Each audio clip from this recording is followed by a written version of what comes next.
Maria de Fátima, de Ouro Preto, Minas Gerais, um grande beijo, viu, Maria de Fátima? Obrigada pela sua participação aqui no Manhã Viva. Ela pergunta assim, olha, a partir da primeira menstruação, a menina já corre o risco de engravidar imediatamente? Ela pode engravidar, tá? Normalmente, esses ciclos, logo em seguida a menarca, né, que é essa primeira menstruação, eles são ciclos anovulatórios. Tá? Então, nem sempre que a gente menstrua, a gente ovula. Isso é muito importante. Principalmente nessas meninas que acabam de desencadear esse eixo hormonal. Mas ele pode ser ovulatório.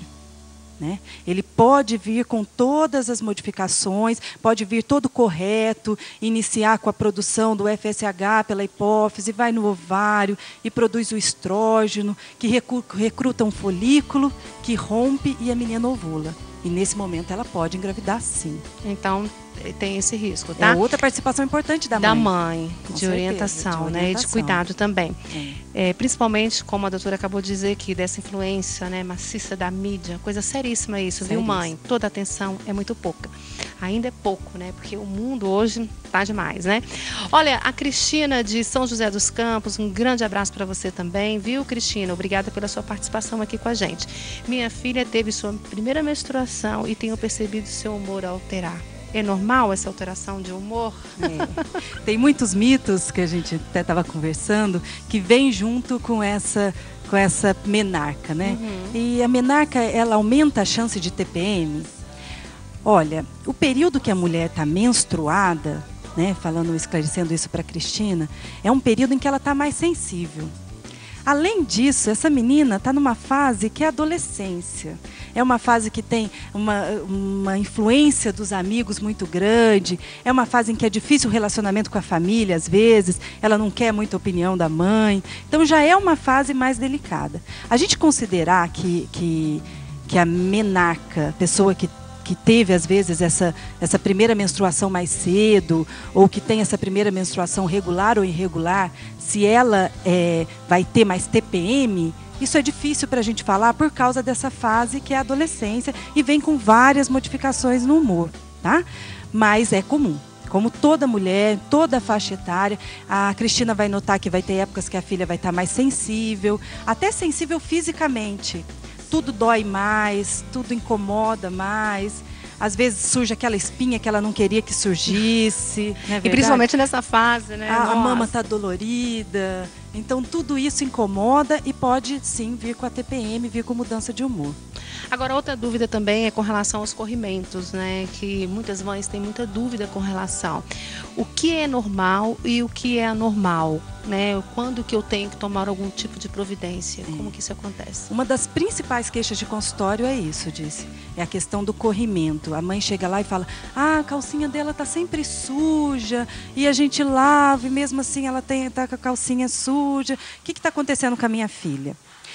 O período antes da menstruação, antes dessa puberdade, principalmente, que não é a menstruação. A primeira menstruação, a puberdade não inicia com a primeira menstruação, né? É um período de atrofia. É um período que as mulheres têm o hormônio, que as meninas têm o hormônio tudo muito baixo. Então, a tendência é que a vagina seja mais seca, não produza tanta secreção. Mas, à medida que vai desenvolvendo, esses hormônios, eles também iniciam a sua ação na região vaginal. Então, uma secreção esbranquiçada, em pequeno volume, é normal, é fisiológico que a gente chama. Ele, normalmente, quando ela aparece na calcinha, às vezes fica mais amarelado, resseca, meio esfarelento. Isso tudo pode acontecer e ser considerado normal. Quando vai chamar a atenção dessa mãe?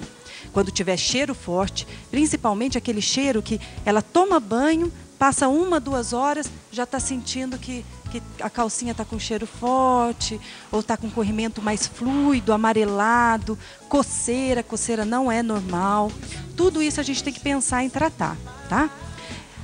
São várias as orientações que a gente precisa dar para essa mãe, né? A menina, ela precisa saber, e isso desde pequena, como se higienizar. Né? O canal urinário, o canal vaginal e o ânus é muito próximo na mulher. Então é muito importante a mãe orientar como ela deve fazer a higiene depois das fezes, depois da evacuação, depois mesmo das micções, isso é muito importante. Outra coisa importante, a menina ter o seu sabonete, a sua toalha, porque a mãe, ela pode sim passar alguma infecção para a filha. E não só a mãe, a gente sabe que hoje em dia tem casas que mora a sobrinha, que mora a irmã mais velha, ou mora uma outra cunhada, alguma coisa assim, e acaba tendo uma troca, assim, ou a criança não se preocupa, a criança não está com um sabonete só que é o dela. Então isso é importante também. Outra coisa é a gente observar se as roupas íntimas estão bem lavadas. Bem passadas. Bem passadas. Não usar roupa apertada. Né? A gente vê hoje em dia meninas com 7, 8 anos com aquelas roupas apertadas, ou a saia muito curta, ou usando calcinha com tecido sintético. Isso não é legal para a menina.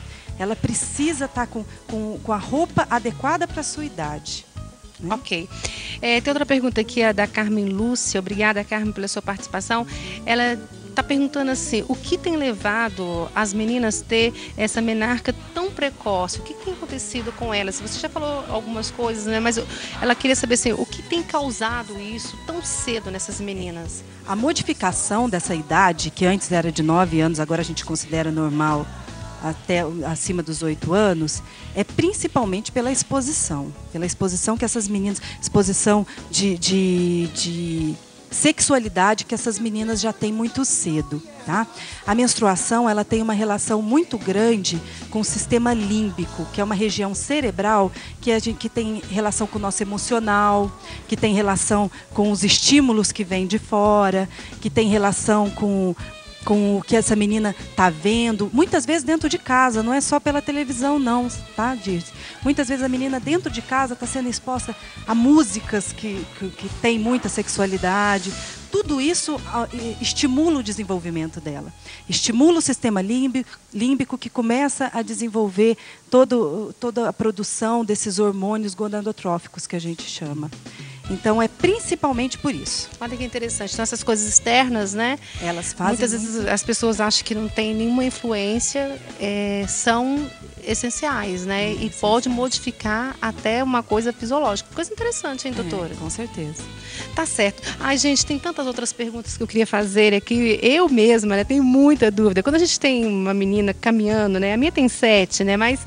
já está começando um processo, a gente tem muita dúvida com certeza. Se você tem mais dúvida com relação a esse assunto, você pode mandar o seu e-mail, manhãviva@cançãonova.com. A gente traz a doutora de novo para esclarecer melhor as nossas dúvidas, tá certo? Muito obrigada pela sua participação. Obrigada a você. Deus te abençoe. Amém. É isso, né? Inúmeras são as nossas dúvidas e a gente tem tentado aqui no Manhã Viva também te ajudar, porque isso também é formação, né, gente? Esse cuidado que nós precisamos ter com as nossas filhas, já desde cedinhas, tudo isso é carinho, é amor. Não é? Então a gente precisa mesmo estar atento a tudo aquilo que nossas filhas estão vivendo, tá certo?